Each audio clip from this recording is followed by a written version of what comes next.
alive, you know. Um, I wrote everything down so I could outline, man, because I have a whole lot of important things that we really have to take into consideration as being parents. Not realizing that some of the stuff that these children see at home can affect them later on in life. I would have never thought that being 50 years old, I still would be dealing with stuff that happened when I was 6 or 7 years old. So I'm just going to give you an understanding of what we're dealing with. Let's talk about the word trauma real quick. The definition of trauma is a deeply distressing or disturbing experience. It could be physical, it could be mental, emotional, and psychological things that we hear, fear, feel, and see growing up, and in life's experience can cause us to react in certain ways and look at things in negative ways. It can cause low self-esteem, it can cause insecurities that most time cause us as men to push those away that really need us. Our children, our wives, our parents sometimes. These are the people that really truly need us to be who God made us to be. Let me introduce myself. They said my name is Nephew Michael, but on the streets for 35 years, my name was Bulldog from the city of Linwood. I was an active, very active gang member for over 35 years. And even at 50 years old, I was 46, 47 years old, still active. And things took a change. I spent 23 years of my life behind bars. I was a drug addict at the age of 14. And at the age of 19, I got sentenced to 45 years in federal prison. Did 7 years and got out of that because they made a mistake in the sentence. And 2 months later, was arrested for 2 attempted murders and 3 armed robberies. It was like a never-ending circle. In 2001, I was named the gang leader when they sent me to the state penitentiary for 5 years. But let's kill the stereotypes. There's this stereotype that all gang members come from broken homes. They had family members that were gangbangers, or they were influenced into it, and that's not my story. I was what we call a square kid. I was a good kid. I'm a celebrity's child. There was a group in the 70s called WAR. For those of you that are older, do you understand WAR? Cisco Kid, Low Rider, Why Can't We Be Friends? Where Howard Scott, the guitar player, is my father, and my mom sung with the group. So here's a child that you would think I had it all. I didn't have to worry about nothing. I didn't grow up on the county. I didn't grow up in poverty. I grew up in Palos Verdes and States.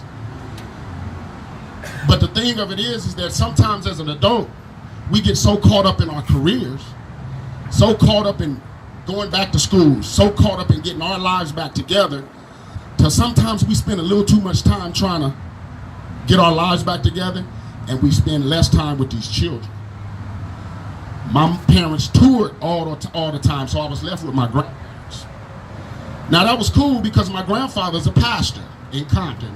W. Jerome Fisher used to be Little Zion Missionary Baptist Church in Compton. So I lived under their roof, and you know, church was my life. I played drums in the Linwood High School band, all of this type of stuff. I'm in church every day. It wasn't Sunday, I was in church every day. You understand what I mean? But as a kid, growing up, I didn't have that comfort from my mother.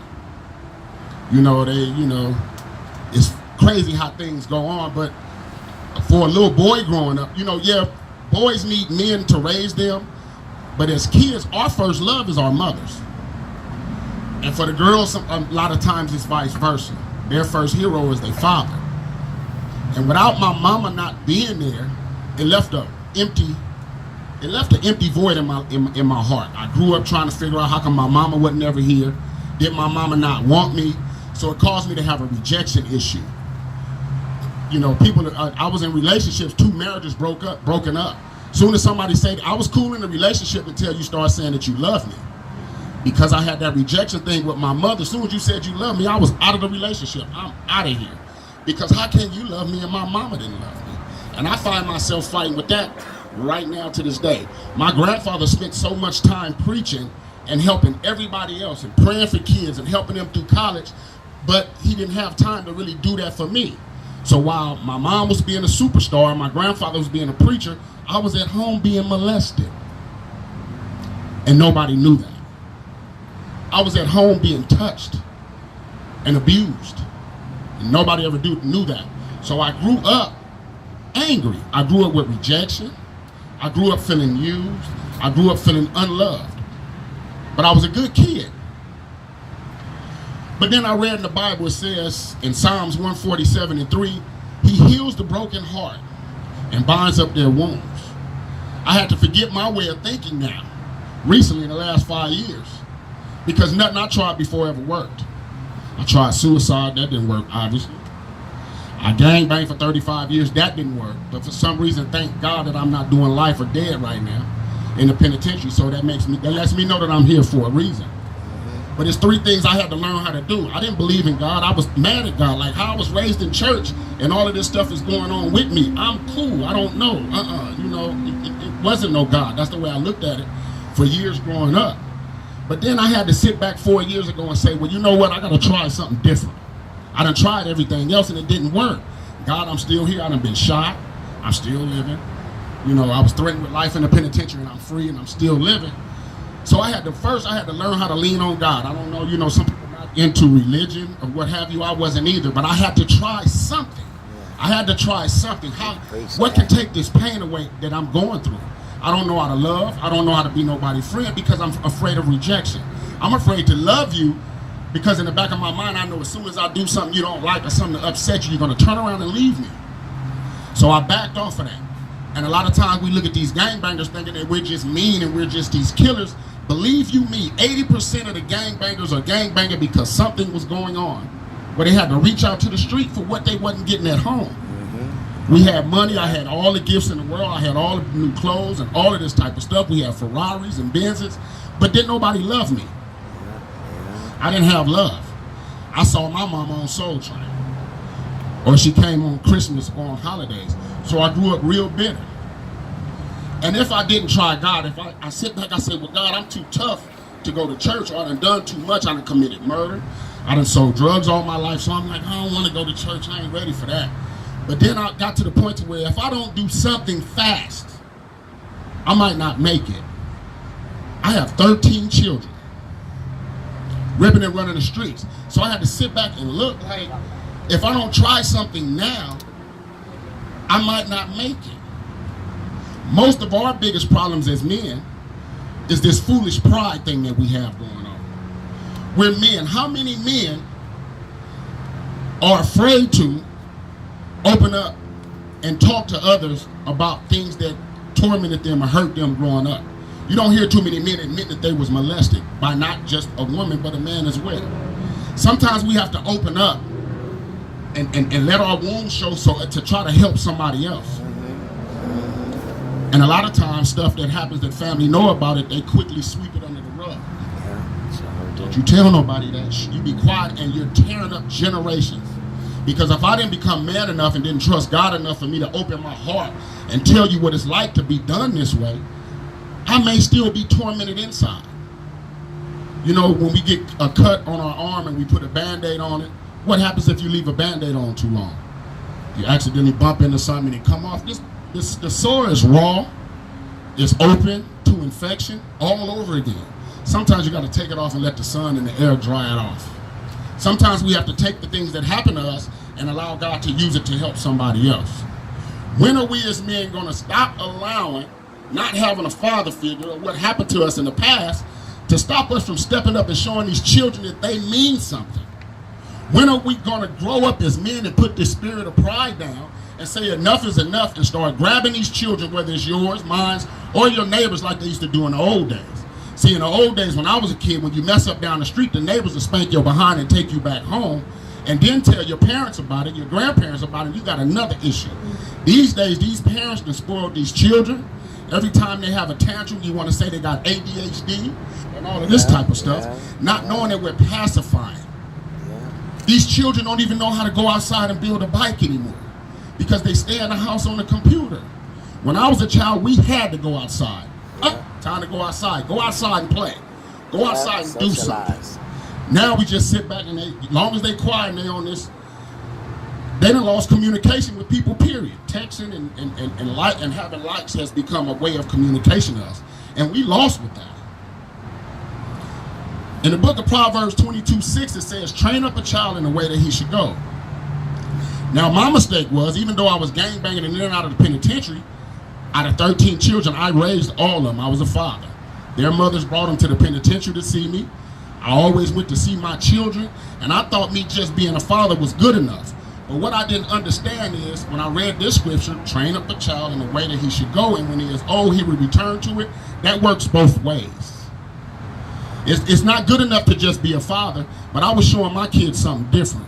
I had all my sons in the car with me on Hood Day, taking them to the picnics around all the homies. My kids saw me running in the house hiding guns. I sold drugs out of the house. What was I showing my children?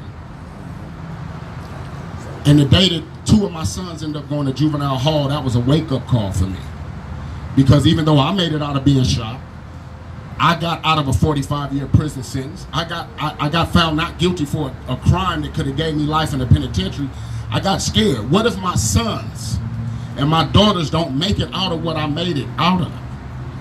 So I had to change up, man, and I went to church, and I was like, I got to try to show them different. We can talk and tell our children not to do this, not to do that, but it's going in one ear and out of the other. Sometimes we got to be examples. Sometimes we got to step up and be examples. I raised my children messed up, man. My oldest son just got 30 years in the penitentiary, and that hurt my heart. And so I'm sitting here, I'm a preacher now, and I graduated college, I got to earn a degree and all this good stuff. And I went to visit my son, and I was crying, and he like, Dad, what you crying for? You raised me to be tough. Okay, true. But as a father, I'm hurting. And my son said one thing, if my mind was still messed up the way it used to be, I would have took this as macho. I said, son, they just gave you 30 years. You're not scared? You're not hurt? He smiled at me and looked at me and said, Dad, you raised me up for this. Had I had this old state of mind, I would have felt like I did something good. Like I raised my sons to be tough. Yeah. But he didn't know that it crumbled me inside. Lord, what did I show my children? I showed them guns and drugs and how to do stuff, and they saw me on the news and Washington's Most Wanted and all this, and not realizing that these little boys and these girls, they grow up looking for heroes. We had Batman, Superman, all this type of stuff here, but best believe your brothers, the uncles, the fathers that's around, you become a hero. So you have to be real careful at the things you show these children. Little stuff. It don't have to be you watched your parents fight and watch abuse. Sometimes the cussing out. Sticks and stone may break your bones, and words hurted me growing up. I wasn't beat. I was touched. And I was emotionally abused, being called this and being called that, and you're going to be just like your daddy, and you're going to be just like, that affects us in a certain way. And I'm not a woman, and I can't tell a woman how to deal with it, but a lot of times I sit back and have a chip on my shoulder, because every time it came to my grandfather or my father or my stepfather, all I heard was bad things coming from my mom and my grandma. Some things children just don't need to know about. Some things we just don't need to hear. You understand what I'm saying? Sometimes, and we sit back here and I've had sisters and daughters, I'm the mom and the daddy. No, you're not. Even if the father's absent, you're not a man. You're not the father.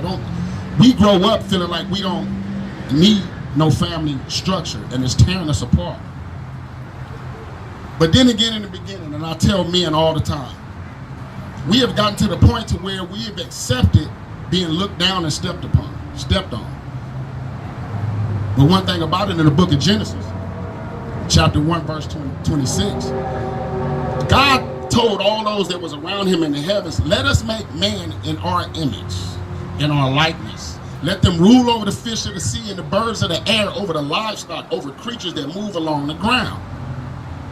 That's what God made us to be. That's who he made us out of, which means we have power.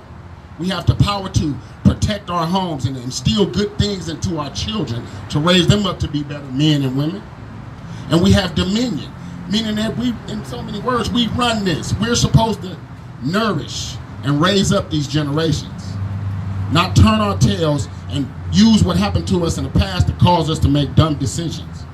A lot of times us as men, because that woman talked to us crazy, we get in our pride and be like, well, forget it, I'm gone.